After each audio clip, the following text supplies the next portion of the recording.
ቆሞስ ነኝ ነበር የሚለው የምትመለከቱት ነው። ብሬስ አሰርቷል፣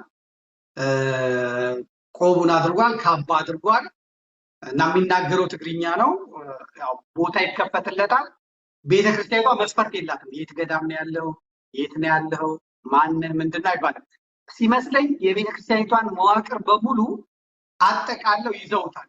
أوزي لكم ما كردك أي تخلي تايلو الإنفورميشن هذي أيوة خان نيرها هذي أنا سعود عربي لك خدلية ينبي مسلم يكون خيل خان هذي أدوي ناقلتنا بيننا وقعنا يا كمل لسي لا أرثوذكس الخان نو لا أرثوذكس كمل لسي هذي الخان لمسلم كخل سلال دلوخ ما خد من قد يدلي كي خل خلني مسلم خوينا سعود عرب كعت سلال دلوخ إيدي الخان هذي ألويني أو قعنا هنا أي تكحدايو غير مجزيين مالتي إذا عينة جوات أنا مسلم حرس سيفولت أولو بتعم خبيبنا جري خد سرح لغا بلوكو متينا نينا المسكال حسخة مقام حسخة بقول الناس سالمة نعمونك سخدان جيرو تويل مسلم عندنا زي غير خاقنيناكا سلازي زي ጨዋታስ ሎ ብሎም ይግሬኻ ሙስሊም ተው ካለ በኦፊሻል ሙስሊም ሐመስ እሞነሉ ሙስሊም ቤተሰቦች እንግዲህ እንዴት ናችሁ?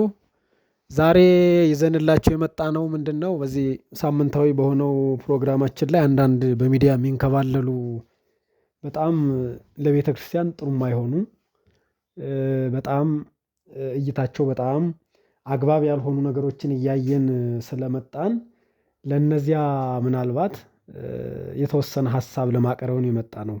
እንግዲህ ምንድነው አንዱ የምናየው ነገር ምንድነው ምልክቶቹን ከምናየው ውስጥ አንዱ ይሄ ነው። እንደዚህ አይነት ሰዎች መነሳት፣ መንጋ መንጠቅ፣ የተለያየ ልብስ ለብሶ የተለያየ ምልክት ይዞ መጥቶ ያልተማረን ህዝብ ያላወቀን ህዝብ ነፃ የሆነን እግዚአብሔርን የሚያመልክን ህዝብ ማወናበድ አሁንም አለ፣ ዛሬም አለ፣ ነገም ክርስቶስ እስኪመጣ ይቀጥላል ማለት ነው።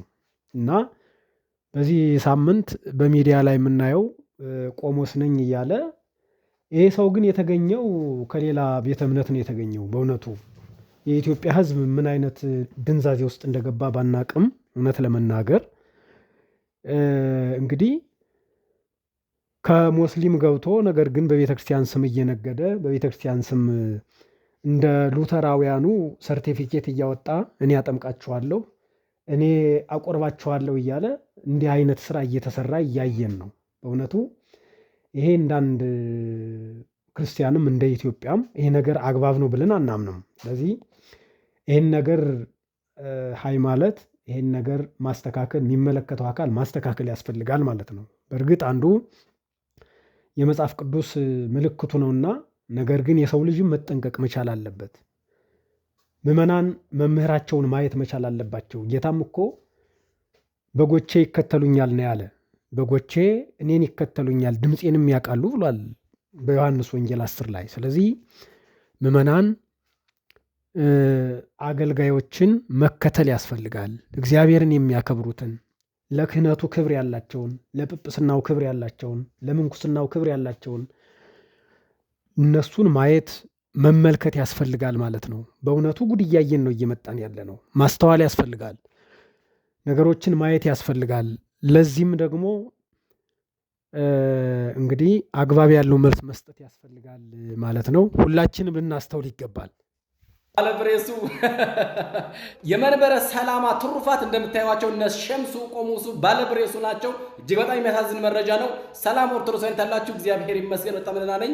በዚህ ጉዳይ ላይ እንሄድበታለን። ከዛ በፊት እዚህ ሁሉ ጋጠወጥና ስርዓት አልበኝነት የዳረገው መንበረ ሰላማ ብሎ ትግራይ ውስጥ የመሸገ የወንበዴ ቡድን ነው ለዚህ ሁሉ ተጠያቂ የሚሆነው ማለት ነው።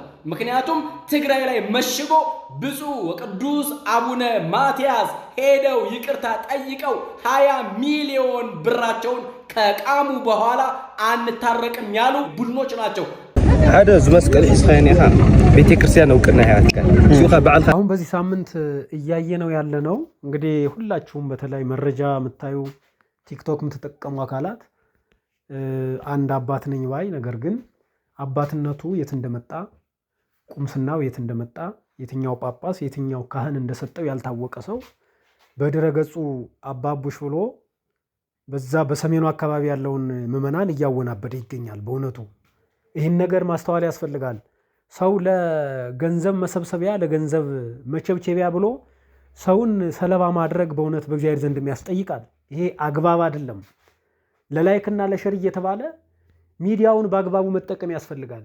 ሚዲያ የምንጠቀም አካላት ሚዲያውን ሰርች አድርገን መርጠን የትኛው አካል ወደ ህይወታችን መግባት ያለበት ምን አይነት ዕውቀት እንደሆነ ማየት ያስፈልጋል። በእውነቱ እንደምናየው ወደፊት የመረጃ መዛባት እየመጣ ነው እንደ ሀገርም እንደ ቤተክርስቲያንም። ይሄ ደግሞ ትውልድን እያቀጨጨ ይገኛል። ትውልድን ሌላ መርዝ አስተሳሰብ እየጫነ ይገኛል።